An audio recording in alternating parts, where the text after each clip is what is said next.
버디님, 투자를 잘하려면 손절을 잘해야 한다. 이런 말 한 번씩 듣잖아요. 네. 먼저 투자를 잘하려면 손절을 잘해야 한다. 이 말을 손절을 잘해야만 투자를 잘할 수 있다. 이렇게 착각하지 않았으면 해요. 오히려 투자를 잘하려면 손절할 상황을 만들지 않는다. 이 말이 저는 실효성이 훨씬 더 크다고 생각하고요. 그래서 손절 잘 못하는 사람이라면 더욱더 손절할 상황을 안 만드는 게 중요하다고 생각을 합니다. 이게 일단은 첫 번째 오해가 뭐냐면 주식을 잘하려면은 손절을 잘해야 된다. 이 말을 손절을 연습해서 주식을 잘하게 한다. 이렇게 생각을 하시는 분들이 있는데 이건 완벽한 오해고, 주식을 잘하는 사람들은 손절을 잘하죠. 대체로. 그쵸? 그냥 그렇게 생각을 하는 게 맞아요. 그래서 주식을 잘하게 돼서 나중에 손절도 그냥 잘하게 돼야지 이렇게 생각하는 게 더 맞는데, 근데 이제 그렇더라도 사람의 성향상 손절이 싫고 그런 사람들도 있거든요. 그래서 나는 손절을 못 하겠는데 아무리 주식을 잘하게 되더라도 손절하긴 싫은데, 이런 분들도 있을 수 있잖아요. 많죠. 근데 그게 잘못된 생각이 아니라는 거죠. 주식을 잘하게 돼서 손절할 상황을 안 만들면 되니까. 그래서 이제 그런 팁을 오늘 알려주신다는 것 같아요. 네. 그래서 나중에 잘하고 나면은 잘한다는 말 자체가 손절이 필요하면 하고, 아니면 나 주식 잘하게 됐어도 손절하는 거 별로 안 좋은데 별로 싫은데 하면 손절할 상황 자체를 안 만들면 돼요. 그렇기 때문에 오늘 이야기하는 게 단순히 그냥 많은 사람들이 얘기하는 손절 잘해야 된다 이렇게 말하는 것보다 훨씬 더 실효성이 크다는 얘기예요.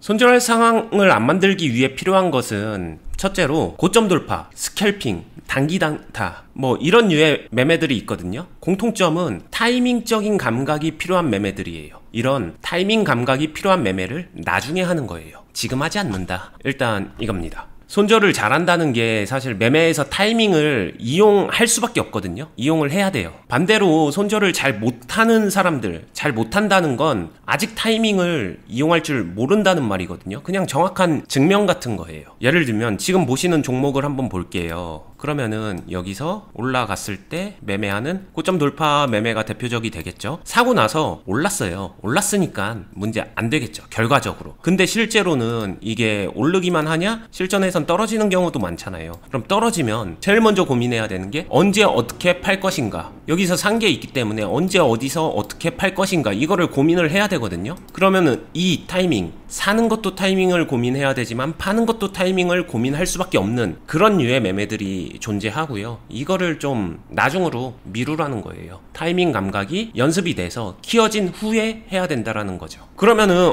이런 매매 하지 말라고 이렇게 생각하면서 뭔가 찝찝한 마음이 들 수도 있는데, 이런 매매 대신에 차분한 매매나 가격적인 이점을 살린 수익 매매, 아니면 저희 영상에서 자주 언급하는 빌드업 매매, 대표적으로 그냥 가장 대중적으로 알려진 거는 이런 박스 매매 같은 것도 포함이 되겠죠. 이런 식으로 좀 차분한 매매를 먼저 해본다 이거고요. 이 차분한 매매를 하면서 중요한 건 부분적인 손실 매도를 해보는 거예요. 손절이라는 거는 종목 자체를 잘라내야 되는 건데, 부분적 손실 매도는 필요에 의해서 일부 비중을 매도해 주는 거거든요. 저는 이제 영상에서 이거를 리밸런싱 매도라고도 표현하고 경우에 따라서 다른 단어로도 표현을 했었는데, 그런 거 다 포함해서 결론적으로는 부분적인 손실 매도는 해야 된다. 전체를 하는 게 아니니까 상대적으로 더 수월할 거다. 손실 나는 매도는 절대 안 하겠어, 이렇게 생각하는 거는 안 돼요. 그거는 정말 답이 안 나옵니다. 손실 매도는 할 줄은 알아야 된다. 그래서 차분한 매매 속에서 너무 부담스러운 손절을 한 번에 경험하는 게 아니라 조금씩 부분 손실을 경험하면서 그 마인드나 그 싫은 감정에 좀 익숙해질 필요가 있다. 근데 저도 생각해보면은 손절을 빈번하게 하거나 크게 하는 것에 대해서 되게 큰 부담감이 있고 지금도 되게 싫거든요. 그러니까 이게 다르게 표현하면은 저도 손절하기 되게 싫어하는 사람인데, 모두가 그런 거 아니야 라고 생각하기에는 손절 얼마든지 이제 테이킹 하면서 받아들이면서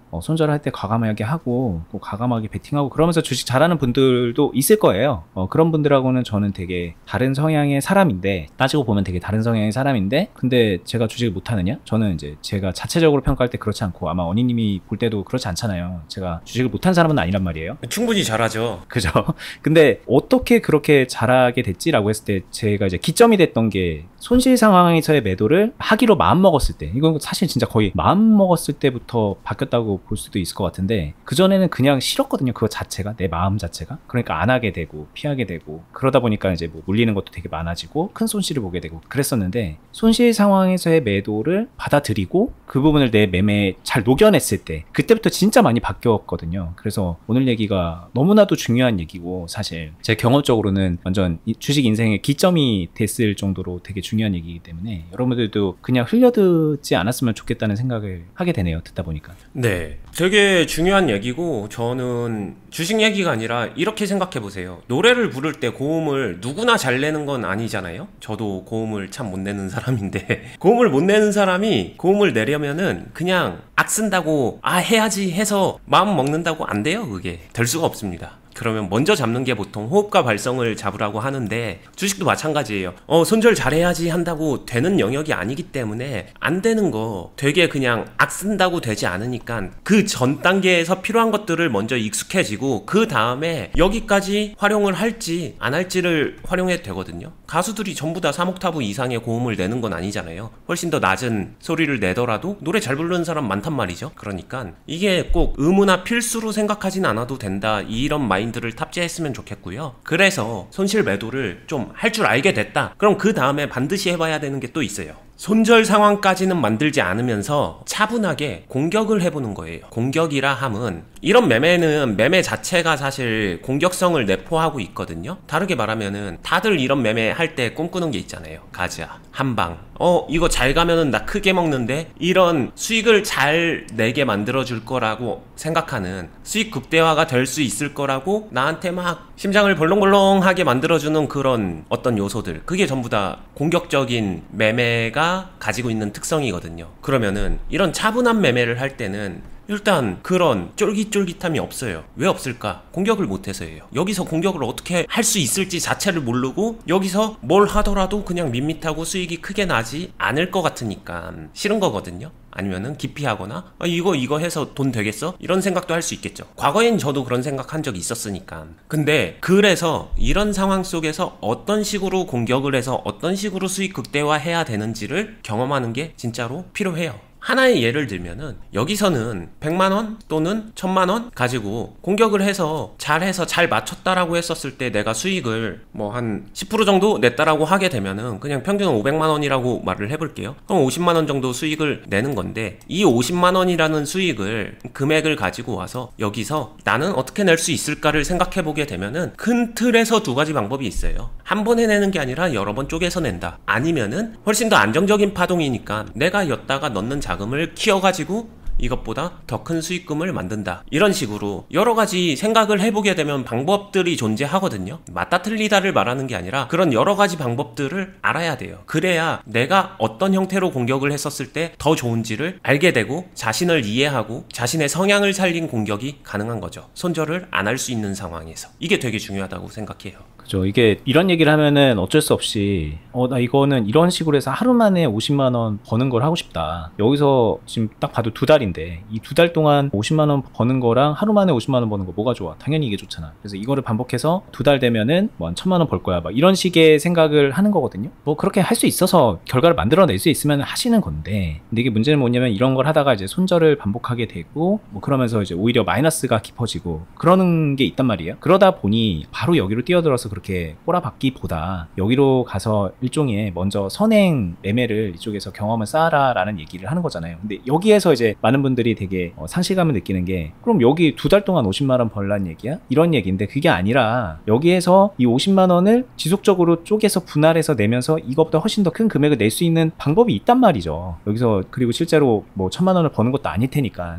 그렇게 따지면은 여기서 이렇게 2달 동안 매매를 하는 게 오히려 여기서 이제 치고받고 하면서 손절하는 것보다 더 나은 결과를 만들어낼 수 있을 뿐만이 아니라, 그리고 그 손절을 안 하면서 이쪽으로 넘어가서 매매를 할 수 있는 그 노하우를 익히다 보면은, 그러면 진짜로 본인이 원하는 것 이상의 그런 결과를 만들어내는 매매까지도 할 수가 있게 되거든요. 이 양쪽에서. 뭐 그렇게 좀 받아들이는 게 좋은데, 이 얘기도 제가 옆에서 듣고 있지만 많은 분들이 단순 비교를 할까봐, 여기는 50만원, 여기는 이제 2달에 50만원, 뭐 이런 식으로 생각을 할까봐 저도 들으면서 많은 분들이 그렇게 생각할 것 같다라는 걱정이 드는데, 일단 그게 아닙니다. 주식을 잘하게 된다는 거는 그런 걸 말하는 게 아니다라는 것부터 좀 내려 내려놓고 들을 필요가 있는 것 같아요. 네, 맞아요. 그리고 그렇게 심지어 생각했다고 하더라도 단순히 그래서 결론을 내지 말고 한번 생각을 차분히 해보세요. 제가 오늘 하고 있는 얘기가 뭔지. 이런 매매 하지 말라는 게 아니라 해도 됩니다. 나중에 하라고 했어요. 하지 말란 얘기를 한 게 아니죠. 그럼 이 매매를 하려면 손절을 어느 정도 할 줄 알거나 이런 타이밍을 이용할 줄 알거나 그런 식으로, 저는 손절보다는 타이밍을 이해한 상태에서 이런 매매를 해야 된다라고 얘기를 하고 있는 거고요. 그럼 그 타이밍이 그냥 알아서 갖춰지냐가 아니라 이런 상황 속에서 훨씬 더 안정적이고 쉬운 난이도의 매매 상황 속에서 내가 타이밍 감각 정도는 키워놔야죠. 그걸 키워놓고 나면은 이거를 키워가는 과정에서 이 수익금은 자연스럽게 훨씬 더 올라갈 겁니다. 그럼 그 정도 되고 나면은 이제 선택할 수 있어요.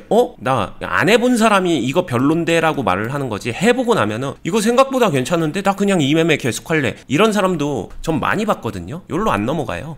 일로 꼭 넘어가야 되나요? 저 여기로 안 넘어가고 그냥 이 매매 계속해도 괜찮은 것 같은데요, 저랑 되게 잘 맞는 것 같아요 언니님, 이렇게 얘기하는 사람들 진짜로 많아요. 의외로 많습니다. 돈이 잘 벌리니까. 네, 돈이 되니까. 주식 투자 근데 돈 벌려고 하는 거잖아요. 여기서 맨날 잃기만 했는데 여기선 돈이 되니까. 그러면은 이게 절대 나쁘다라고 할 수 없거든요. 그래서 여기서 타이밍 감각을 익히고 그렇게 돈을 버시고, 그랬는데 나 타이밍 감각도 익혔는데 근데 여전히 나는 이런 공격적인 매매 하고 싶은데, 그럼 하면 돼요. 그때 되면 해도 됩니다. 근데 준비가 안 됐는데 하고 있으니까 손절도 못해, 타이밍도 못 맞춰. 근데 여기에 계속 들이박으면은 수익을 나는 게 아니라 잃기만 하니까. 그래서 요거를 한번 바꿔봐라, 이런 얘기를 한 거고요. 손절 못하는 사람들이 주식 투자를 잘하기 위해서는, 그래서 이런 타이밍이 필요한 공격적인 매매에서 조금 빠져나오고 타이밍 감각을 먼저 익히는, 그 안에서 공격하면서 수익 낼 줄 아는 방법을 익히는 요런 순서, 요거를 토대로 주식을 해보면은 주식 투자 충분히 잘할 수 있다, 이런 얘기를 하는 거죠. 자, 오늘 얘기도 따지고 보면 저희가 유튜브를 하루 이틀 한 게 아닌데 되게 많이 강조했던 내용이에요. 저희 꾸준히 보신 분들은 비슷한 얘기로 들리는 거를 저희도 알고 있는데, 그럼에도 불구하고 또 이렇게 속 깊은 얘기처럼 해드리는 거는 정말 중요한 거기 때문에. 그리고 대부분의 분들이 사실 제가 볼 때는 손절을 하기 싫어합니다. 누가 좋아 그거, 손절하면 손실인데 그걸 누가 좋아하겠냐고요. 그리고 그 손절도 결국에는 그릇의 크기랑 이제 비례적으로 손절 능력도 올라가는 거기 때문에, 주식을 못하는 분들이 손절을 막 원활하게 한다? 그거는 그냥 손실에 대한 감각이 무감각해서 오히려 계좌가 깡통 차는 지름길로 가는 거고요. 주식을 잘하는 사람이 손절을 잘한다는 얘기는 그러면서 수익을 계속 쌓아갈 수 있다는 얘기거든요. 네, 그렇기 때문에 이제 손절에 대한 관점을 바꿀 필요가 있는데, 저희가 이제 지켜보니까 손절을 다들 하기 싫어하고 특히 초보자분들은 거기에 대한 큰 부담감을 느끼고 그러는데, 그런 분들이 손절 잘하는 방법을 찾아가지고 여기저기 기웃거리면서 배우려고 하는 것보다 오늘 저희가 얘기했던 거, 어니스님이 말씀해 주셨던 이 얘기 기억하고서 어떻게 보면 좀 접근 방식을 바꾸시면은, 그러면은 그 고민점이 해결이 될 거기 때문에, 그걸 저희가 경험적으로 알고 있고 클럽에서 많은 분들 계속 지금도 가르쳐드리고 알려드리고 있으면서 이거는 계속 증명되고 있는 부분이기 때문에 오늘 영상에서 계속해서 말씀을 드리고 있는 거죠. 그런 의미로 오늘 얘기 잘 곱씹어 보시면서 본인의 주식에다가 어떻게 한번 적용해 볼지 고민해 보시면 좋을 것 같고요. 여러 가지 좀 힘들고 어렵고 좀 난처한 분들 많잖아요. 주식하다 보면 물리거나 이제 손실이 커지거나. 그래서 그런 분들 오세요. 저희 클럽에 오시면은 다 복구됩니다. 복구되고 일단 실력이 늘어나기 때문에 그 복구 이상의 결과물을 시간이 지나면서 만들어갈 수 있어요. 본인이 마음만 있으면은 클럽에 오셔서, 거의 누구나, 정말 해도 안 되는 분들도 있을 수 있겠지만 주식이 정말 소수의 누군가에게만 기회가 주어지는 건 아니라고 저는 생각을 해요. 평범한 분들도 올바로 된 훈련 방법을 적용시키고 꾸준하게 해 나가면은 다 기회가 주어지는 그런 거니까, 주식이 그런 거니까 저희를 통해서 그렇게 좀 같이 만들어 갔으면 좋겠고요. 저희는 이 유튜브 말고 투자클럽 통해서 그렇게 해드리고 있습니다. 영상 하단 부분에 댓글란에 보시면은 저희 운영하고 있는 투자클럽 가입 안내 공지가 있고요. 저희는 계속해서 다음에 더 좋은 영상으로 찾아뵙도록 할게요. 끝까지 보시느라 수고 많았습니다. 감사합니다. 감사합니다.